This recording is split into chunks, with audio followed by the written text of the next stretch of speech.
वस्तूंना जीव नसेलही कदाचित, पण जीव नसल्यासारखे वागू नये त्यांना. वस्तूंना मनही नसेल कदाचित, पण ते असल्यासारखे वागलो तर वस्तू प्रचंड सुखावतात. वस्तू निखालस सेवकच असतात आपल्या, तरीही बरोबरीचाच मान द्यावा त्यांना. वस्तूंना वेगळी स्वतंत्र खोली नको असते.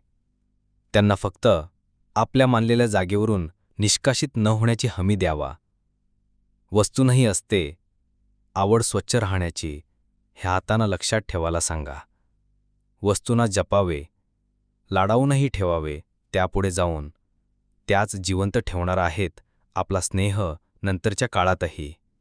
आयुष्य संपले की वस्तूंनाही आजवरच्या हक्काच्या घरात राहू देत नाहीत, तेव्हा कृतज्ञतापूर्ण निरोपाचा त्यांचा हक्क शाबूत घेवावा. Digital creator Shri Rajesh Rathod. शाळा शारदा माध्यमिक विद्यालय कळमसरे. Mobile number 7798 21 70 72.